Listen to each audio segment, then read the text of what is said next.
শুভ সবাই বন্ধুরা, আজকে ইসলাম ত্যাগ পর্বের ১২তম ভিডিও নিয়ে এসেছি। বার্তা পাঠিয়েছেন আমাদের এক বোন। চলুন শুনি তিনি কি বলছেন। শুভ সময়ে ইমরান ভাই, আশা করি ভালো আছেন। আমার কণ্ঠ চেঞ্জ করে দেবেন প্লিজ।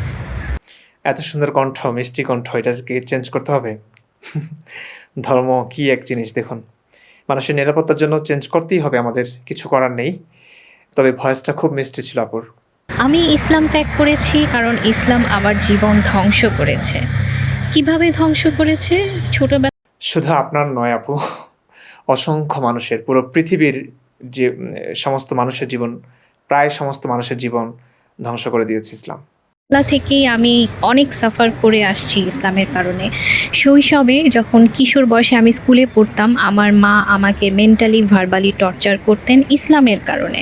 কেন আমি মাথায় কাপড় দিয়ে রাখছি না ২৪ ঘন্টা, মাথায় কাপড় দেওয়া নাকি ফরজ, কেন আমি নামাজ পড়তে দেরি করছি, কেন আমি বারান্দায় যাচ্ছি বিকেলবেলা, এগুলো নিয়ে এবং পড়ালেখা নিয়েও মা আমাকে ২৪ ঘন্টা অনেক সবসময় বকাবকি করতেন এবং অবশ্যই ঘরবন্দি রাখতেন। পর্দার নাম করে আমাকে শৈশবে খেলতে যেতে দেওয়া হয়নি, বন্ধুবান্ধব কারোর সাথে মিশতে দেওয়া হয়নি, কোথাও ঘুরতে যেতে দেওয়া হয়নি।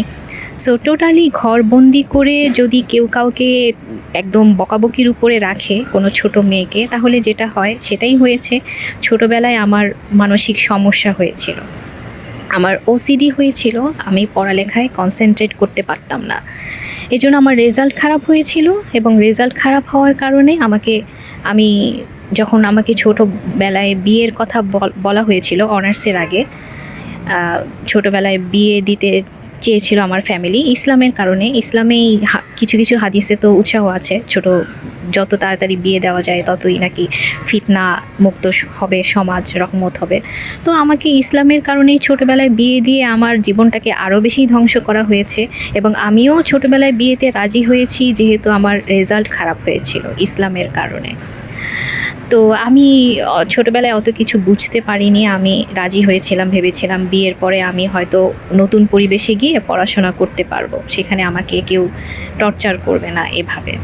কিন্তু বিয়ের পরে আমার আরও বেশি সমস্যা হয়েছে। বিয়ের পরে আমি যখন দেখলাম যে আমার হাজব্যান্ড অ্যাবনর্মাল, আমার থেকে দূরে দূরে থাকে, অন্য রুমে থাকে, তখন আমি টোটালি বিছানায় পড়ে গেলাম টেনশনে যে আমি এখন কি করব, আমার কোথাও যাওয়ার জায়গা নেই।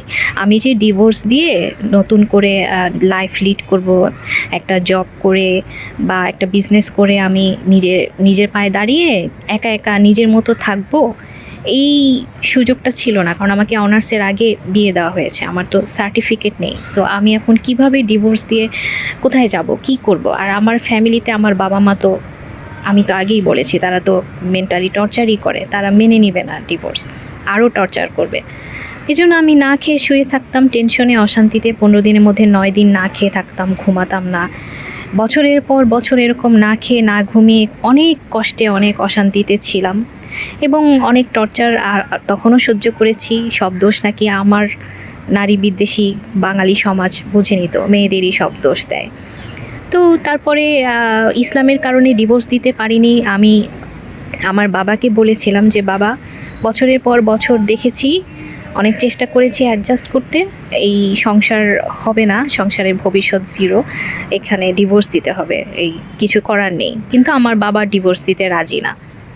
এখন ইসলামে তো মেয়েদেরকে ডিভোর্স দেওয়ার অধিকার দেওয়া হয় নাই, যে মেয়েরা কোনো কোশ্চেন, কারো কোনো প্রশ্নের সম্মুখীন না হয়ে নিজে স্বাধীনভাবে কোনো কজ না দেখিয়ে স্বাধীনভাবে ডিভোর্স দিতে পারবে মেয়েরা, এই অধিকার তো ইসলামে নাই।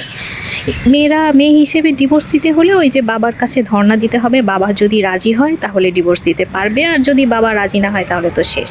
তো আমার বাবাকে বললাম ডিভোর্স ব্যবস্থা করো ডিভোর্সের, বাবা রাজি না, বাবা ডিভোর্স দিতে দিবে না। বাবা আরও বছরের পর বছর টাইম নষ্ট করলেন আমার, এবং এই টাইমটা আমি যে ওই সম্পর্কে বাধ্য হয়ে বন্দি ছিলাম এবং অনেক মেন্টাল পেইন নিতে হয়েছে, না খেয়ে না ঘুমিয়েছিলাম, আমার শরীর ভেঙে চুরে গেল, অনেক ক্ষতি হয়েছে। এরপরে আমি জব করতে পারিনি, আমি নিজের পায়ে এখন পর্যন্ত দাঁড়াতে পারিনি। শেষ পর্যন্ত ডিভোর্স দিতে বাধ্য করেছি আমার বাবাকে, অনেক স্ট্রাগল করে, অনেক ফাইট করে। কিন্তু ডিভোর্স দেওয়ার পরে আমি এখন যে আমি নিজের পায়ে দাঁড়িয়ে একা একা নিজের মতো থাকবো, এইটা আমার শেষ হয়ে গিয়েছে। ওই যে ছোটবেলা থেকেই আমাকে পর্দার নাম করে সোশ্যালি আইসোলেটেড করে বড় করা হয়েছে। এজন্য আমি এখন আমার প্রফেশনাল লাইফে জব করতে গিয়ে বলেন বা সংসার করতে গিয়ে বলেন, মানুষের সাথে অ্যাডজাস্ট করতে আমার প্রবলেম হয়। মানুষের বিভিন্ন এনভায়রনমেন্টের সাথে অ্যাডজাস্ট করা, বিভিন্ন বিহেভিয়ারের সাথে, বিভিন্ন পার্সোনালিটির সাথে অ্যাডজাস্ট করা, এগুলো তো আপনি সোশ্যাল ইন্টারেকশন থেকে শিখবেন। আপনাকে যদি কারোর সাথে মিশতে না দেওয়া হয় ছোটবেলা থেকে, তাহলে আপনি এগুলো কিভাবে শিখবেন? আপনার তো সোশ্যাল স্কিল, লাইফ স্কিল গড়ে উঠবে না, আপনি তো ভবিষ্যতে চলতে পারবেন না। আমার সেটাই হয়েছে ইসলামের কারণে। আমি এখন চলতে পারছি না। আমার এখন বর্তমানে আমার কোনো অর্থনৈতিক স্বাধীনতা নেই। আমি একদমই পরনির্ভর জীবন, বাবা মার ঘাড়ে বসেই খাই, এবং বাবা মা তো আমার সাথে সম্পর্ক খুবই খারাপ। আমি কেন তাদের মতের বিরুদ্ধে ডিভোর্স দিলাম? তারা বিশ্বাস করেন না বা অ্যাকসেপ্ট করেন না যে সেই হাজব্যান্ড সিক, সে অ্যাবনর্মাল, এইসব, বা তিনি সেপারেটেড থাকেন, দূরে দূরে থাকেন, এগুলো আমার কথার কোনো ভ্যালু নেই। তো ওনারা আমার সাথে, আমার ফ্যামিলির সম্পর্ক ভালো না, সো আমার কোনো ভবিষ্যৎ নেই। আমি এখনও টেনশনে ঘুমাতে পারি না যে ভবিষ্যতে আমার কি হবে। আমার বাবা মা যদি না থাকেন ভবিষ্যতে, কারোরই তো জীবন অনন্তকালের জীবন না। তো বাবা মার অবর্তমানে আমার কি মানুষের কাছে খুব অসম্মানিত, অপমানিত জীবনযাপন করতে হবে? আমার কি হবে আমি জানি না। আমি অনেক কষ্টে থাকি, অনেক টেনশনে থাকি, আমি ঠিকমতো ঘুমাতে পারি না, আমি লাইফ এনজয় করতে পারি না।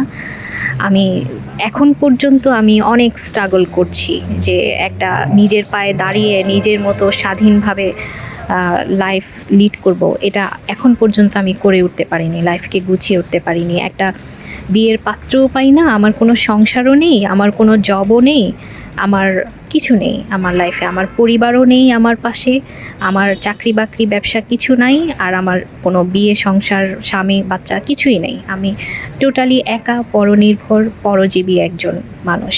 আমি আজ পর্যন্ত ব্যর্থ।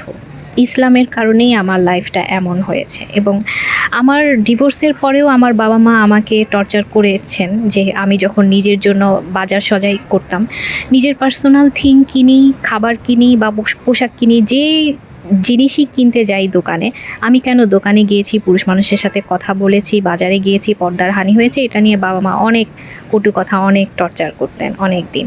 আর সংসারের টুকিটাকি কাজের অজুহাতে অনেক টর্চার করতেন। তো সব মিলিয়ে আসলে এইসব টর্চারের কারণে আমি এখন পর্যন্ত শারীরিক মানসিকভাবে সুস্থ বোধ করি না নিজেকে। তো আমার আসলে যে ইসলামের কারণে যেহেতু লাইফটা টোটালি এলোমেলো হয়ে গিয়েছে, এজন্য আমি ইসলাম নিয়ে অনেক স্টাডি করেছি, কোরআন হাদিস নিজে পড়েছি, কোরআন তাফসির সহ পড়েছি, বুখারি মুসলিম হাদিস পড়েছি, এবং আমি নিজে কোরআন হাদিস পড়ে ইসলামের অনেক অন্ধকার দিক জেনেছি যেগুলো অন্য মুসলমানেরা জানেন না, কারণ তারা নিজেরা কোরআন হাদিস পড়েন না। তাদেরকে যা কিছু পড়ানো হয়, শোনানো হয়, তারা শুধু ইসলাম সম্পর্কে সেটাই জানেন। কিন্তু ইসলামে যে আরও অনেক কিছু আছে যেগুলো প্রচার করা হয় না, গোপন রাখা হয়, সেগুলো তারা জানেন না, যেহেতু তাদের সামনে এগুলো প্রচার করা হয় না, তাদের কাছ থেকে গোপন রাখা হয়। তো আমি নিজে কোরআন হাদিস পড়তে গিয়ে আমি অনেক ইসলামের অন্ধকার দিক জেনেছি। অমানবিক, বর্বর, নারী বিদ্বেষী অনেক বিধান আছে ইসলামে, নিজে পড়ে জানলাম। জানার পরে আমি ইসলাম থেকে দূরে সরে গেলাম। আগে আমি 100% ইসলাম ফলো করতাম, এরপরে এইসব ইসলামের অসভ্যতা, বর্বরতা, অমানবিক ব্যাপার স্যাপার বিধানগুলো জানার পর থেকে আমি ইসলাম থেকে অনেক দূরে আছি, ইসলাম পালন করি না। এবং তারপরও আমি মুসলিম ছিলাম, নাস্তিক হয়েছি আসিফ মহিউদ্দিনের ভিডিও দেখার পর থেকে। ওনাকে অনেক ধন্যবাদ এবং কৃতজ্ঞতা পৌঁছাবেন আমার পক্ষ থেকে, কারণ ইসলাম যে একটা টোটালি মিথ্যা বানোয়াট, এটা এইভাবে বুঝতাম না। আসিফ মহিউদ্দিনের ভিডিও দেখার পরে আমি পুরোপুরি শিওর হয়েছি, বুঝেছি, ক্রিস্টাল ক্লিয়ার হয়েছি যে ইসলাম আসলেই মিথ্যা বানোয়াট একটি অধর্ম। তো ধন্যবাদ সবাইকে। আমি এখন পুরোপুরি নাস্তিক হওয়ার পর থেকে আমি অনেক শান্তিতে আছি আগের তুলনায়। ধন্যবাদ আপু, অনেক অনেক শুভকামনা আপনার জন্য। আসলে আপনার মতো মানুষের জীবন না, শুধু কত কত মেয়ের জীবন যে নষ্ট করছে ইসলাম। আপনি এখানে আপু প্রায় 9 মিনিট কথা বলেছেন। আমি এখানে যুক্ত করলে আরও বেশি হয়ে যাবে। আমি বেশি কথা বাড়াতে চাই না। কয়েকটা কথা বলি যে এই যে ব্যাপারটা, আপনি দেখুন ইসলাম নারীদেরকে তালাক দেবার অধিকার দেয়নি। খোলা তালাক একটা আছে, তার মানে সেটা হচ্ছে যে স্ত্রীর যেহেতু তালাক দেবার অধিকার নাই, সে তো দিতে পারবেই না। স্বামীর যতই বদমাশ হোক, যত খারাপই হোক না কেন, স্বামীর কিল গুতা খেয়ে সেখানেই থাকতে হবে। এটা হচ্ছে ইসলাম। তারপরও যদি নির্যাতন নিপীড়ন অনেক বেশি হয়, কোনোভাবেই সহ্য করা যায় না এমন হয়, তখন স্ত্রীর জন্য একটু ব্যবস্থা রেখেছে। সেটা হচ্ছে স্ত্রী স্বামীকে বলবে কিছু অর্থের বিনিময়ে আপনি আমাকে তালাক দিন। স্বামীকে বলবে আপনাকে আমি কিছু টাকা দিব, কিংবা এই দিব সেই দিব, কিংবা মহারানা যেটা আমার প্রাপ্য ছিল সেটা মাফ করে দিব, তো আপনি আমাকে সেটার বিনিময়ে তালাকটা দিন, আমি আপনার থেকে মুক্তি চাই। চিন্তা করেছেন অবস্থাটা? একজন নারী যে নির্যাতনের শিকার হচ্ছে, সেই নির্যাতিত নারী নির্যাতনকারী পুরুষকে ত্যাগ করবার অধিকার রাখে না। তাকে বরং উল্টো অর্থের বিনিময়ে সেই নির্যাতনকারী স্বামী থেকে তা রেহাই পেতে হয়। এটাই হচ্ছে ইসলাম। এগুলো নিয়ে বিস্তারিত ভিডিও আসবে, কোনোটাই ছাড়বো না যদি বেঁচে থাকি। এই আপুর জীবনটা প্রায় শেষ। এক্ষেত্রে ইসলামের বিধান আছে, ওই যে ইসলাম তো নারীদেরকে সম্মান দেয়, আসলেই দেয়। উনি বলেছেন দেয় না, না তা না, দেয়। ওই বিছানায় সম্মান আর কি। এক বিছানা পর আরেক বিছানা, এক পুরুষ থেকে আরেক পুরুষের ওই 2 নাম্বার 3 নাম্বার 4 নাম্বার স্ত্রী হবে। ঠিক আছে, ডিভোর্স দিয়েছে। এখানে কিন্তু হুজুররা কিন্তু খুব সুন্দরভাবে ইসলামটাকে উপস্থাপন করে। ঠিক আছে, একজন ডিভোর্সি নারী, তার অধিকার তো ইসলাম দিয়েছে। হ্যাঁ, ডিভোর্স হয়ে গেল, ডিভোর্সি নারীকে বিয়ে করার কথা বলেছে, নবী করেছেন। কিন্তু এটা তারা বলবেন না নবী আসলে কোন ধরনের ডিভোর্সি নারীকে বিয়ে করেছে। নবী আজীবন, কি বলবো, কথা বেশি হয়ে যাবে। খাদিজা রাদিয়াল্লাহু তাআলা আনহাকে যখন বিয়ে করেছেন, নবীর বয়স তখন 25 বছর, খাদিজার বলা হয় 40 বছর। এখানে কি মানবিকতা দেখায় নবীর নারী লিপ্সু যদি হতেন, তাহলে 25 বছর বয়সে তাগড়া যৌবনে তিনি কেন 40 বছরের বুড়ি মহিলাকে বিয়ে করলেন? ভাই, 40 বছরের একজন নারী যখন ব্যবসায়ী হন, ধনবান হন, ধনকুবের হন, তখন তার চেহারাই থাকে অন্যরকম। এমন না যে 40 বছরের নারীর সৌন্দর্য নষ্ট হয়ে যায়। অনেক নারী আছেন 40 বছরের নারীকে দেখলে আপনার মনে হবে ষোড়শী নারী, এত সুন্দর। একজন 16 বছরের নারীর চাইতে অনেক সময় রূপে গুণে সব কিছুতে 40 বছরের নারীও এগিয়ে থাকেন, এমনটাও হয় আমাদের সমাজে, আমরা দেখি। এটা হতে পারে। আবার এটাও হতে পারে স্পষ্ট নবী অর্থের জন্য খাদিজাকে বিয়ে করেছেন। অর্থের জন্য, অর্থের দরকার। মামুন লায়লার প্রেম কাহিনী আমরা জানি। মামুনের বয়স কত, লায়লার বয়স কত? তো এখানে কি আপনার মামুনকে খুব মহান মানুষ ভাবছেন যে সে এত কচি খোকা হয়ে লায়লার মতো বুড়িটাকে বিয়ে করেছে কেন, কিংবা তার সঙ্গে থাকছে কেন, তাকে এত ভালোবাসে কেন? অর্থের জন্য। লায়লা তো এখন মামুনকে ছেড়ে আরেকটাকে ধরেছে, তাই না? সে যাই হোক, মানুষ করুক, যা ইচ্ছা তাই করুক। কিন্তু মামুন লায়লার ক্ষেত্রে কিন্তু আমাদের সমাজে অনেক কথা হয়, সমালোচনা হয়। নবীর ক্ষেত্রে হয় না। নবীর ক্ষেত্রে মহান করে দেখানো হয়। নবী 25 বছর বয়সে 40 বছরের বুড়িকে বিয়ে করেছে, কি মহান কাজটা করে ফেলেছে। এটা যদি মহানই হতো, নবী যদি নারী লিপ্সু না হতেন, হ্যাঁ, তাইলে খাদিজার মৃত্যুর 1 মাসের মধ্যে 2টা বিয়ে কেন করলেন? তারপরে এতগুলো বিয়ে কেন করলেন? খাদিজার টাকাগুলো খেয়ে নবীজি তার অভাব দূর করেছে। তো খাদিজার জীবদ্দশায় তো নবী অন্য কাউকে বিয়ে করবার সাহসই করে নাই, পাবে না, এটা স্বাভাবিক। খাদিজার মৃত্যুর পরেই নবী তার নবীগিরি দেখিয়েছেন, একদম কেমন ভালো মানুষ ছিলেন সেটা কিন্তু দেখিয়েছেন। কচি খাদিজা যেহেতু ডিভোর্সি ছিলেন, ভার্জিন ছিলেন না, তাই না? স্বাভাবিক। এই কারণে নবীজির হয়তো ইচ্ছে হয়েছে আমার ভার্জিন দরকার। খাদিজার বয়স বেশি ছিল, নবীজি প্রয়োজন হয়েছে আমার কচি মেয়ে দরকার। আয়েশাকে বিয়ে করেছে 53 বছর বয়সে, 6 বছরের আয়েশাকে বিয়ে করেছে, 9 বছর বয়সে সহবাস করেছে, তাই না? জানেন। হাফসাকে বিয়ে করেছে, কত বছর ছিল? 14 বছর বয়স। এগুলো তো কমই, 18 বছরের। তখনকার 18 বছরের মেয়েও ওই হয়তো কারোর সঙ্গে বিয়ে হয়েছে, ছাড়াছাড়ি হয়ে গেছে, তাকে বিয়ে করেছেন। তো এগুলো আলেমরা ভিন্নভাবে উপস্থাপন করে। তো যা হোক, এখানে বলবে যে আলেমরা বলবে ডিভোর্সি নারীকে তো ইসলাম বিয়ে করবার কথা বলে, নবীজি করেছেন, বাহ কি সুন্দর ইসলাম না? হ্যাঁ, ডিভোর্সি মেয়েটাকে বিয়ে করবে, আরেকজনের 3টা বউ আছে, 3 জন স্ত্রী আছে, 4র্থ নাম্বার স্ত্রী হওয়ার জন্য বলবে। যে আমার 3টা আছে, আরেকটা তো মানে খালি আছে, তো এখন তুমি তো ডিভোর্সি, চলো তোমাকে বিয়ে করি। তুমি তো অসহায়, তোমাকে কোনো ভালো ছেলে, ভার্জিন ছেলে বিয়ে করবে না, আমার কাছে আসো। এই হচ্ছে সম্মান। এগুলো একটু ভিন্নভাবে প্রচার করে তারা, কোনোভাবেই মানবিক না ভাই। আমরা ইসলামের শত্রু হতে যাব কেন? আমরা মুসলিমদের শত্রু হতে যাব কেন? নিজ ধর্মকে কে না ভালোবাসে, ভালোবাসতে চায়। ভালোবাসার কিছু না থাকলেও জোর করে ভালোবাসতে চায়, কারণ অনেক কিছু হারাতে হয়। কিন্তু কোনোভাবেই যখন মানা যায় না, কোনোভাবেই যখন মানা যায় না, অনেক সাহস সঞ্চয় করে আমাদের বলতে হয় যে আমাদের নিজ ধর্মটাকে আমরা ঘৃণা করি, আমাদের নিজ ধর্মটা মিথ্যা, যেখানে আমরা জানি যে সব কিছু হারাতে হবে, পরিবার, পরিজন, আত্মীয় স্বজন, আশেপাশের সমস্ত মানুষ, বন্ধুবান্ধব, বাবা মা, সব কিছু হারাতে হবে। তারপরেও তারা বলে যে ইসলামটা ত্যাগ করেছি আমি। ইসলাম ত্যাগ কেউ শান্তিতে করে না, কোনো কিছুই না ইসলাম ত্যাগ করার মাধ্যমে কিছুই পায় না। একটা মানুষ যখন আত্মোপলব্ধি হয়, একটা মানুষের যখন আত্মোপলব্ধি হয়, মনে প্রাণে বিশ্বাস করে যে ইসলাম মিথ্যা, তখনই কেবল সাহসটা করতে পারে। ইসলাম বিশ্বাস করলে তো ভাই মৃত্যুর পরেও সে জান্নাতি হবে, তাই না? এত এত লাভ, এত এত লোভ, সব কিছু বিসর্জন দিয়ে কেন ইসলাম ত্যাগ করবে বলুন তো? তার মানে সে বুঝে শুনেই ইসলাম ত্যাগ করেছে। তো আপনি বলেছেন শান্তিতে আছেন। হ্যাঁ, মানসিক মানসিক মুক্তিটা অনেক বড় কিছু আপু। আপনার প্রতি আমি ছোট, আপনার জানি না, হয়তো সমবয়সী হব। আপনি যেই হন না কেন, যেভাবেই থাকেন না কেন, মানসিক মানসিক মুক্তিটা হচ্ছে অনেক বড় একটা শান্তির ব্যাপার, মুক্তির ব্যাপার। সেটা পেয়েছেন, এর জন্য আপনি কৃতজ্ঞ থাকুন। এবং এখনও নিজেকে পরাজিত ভাববেন না জীবনযুদ্ধে।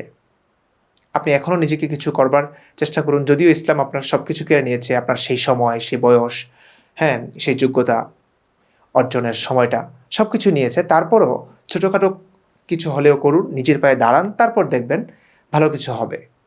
পাশে কেউ না থাকলেও আপনি নিজে চলাফেরা করতে পারবেন। বাবা মায়ের ওপর বোঝা হয়ে থাকাটা মেয়েদের জন্য খুব কঠিন। ছেলেদের জন্য, মেয়েরা সত্যিকার অর্থেই মেয়েরা মানে বাবা মায়ের সব কিছু আছে, খুব ভালোভাবে রাখছে, তারপরেও ওই যে বোঝা হয়ে আছে।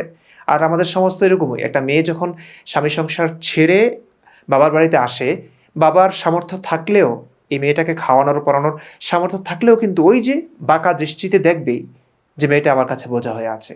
আর সমাজ তো আছেই, সমাজ তো আছেই 5 কথা শোনাবার জন্য। তো সেই সমাজের ভয় হলেও বাবা মায়েরা আসলে সাপোর্ট দিতে চান না।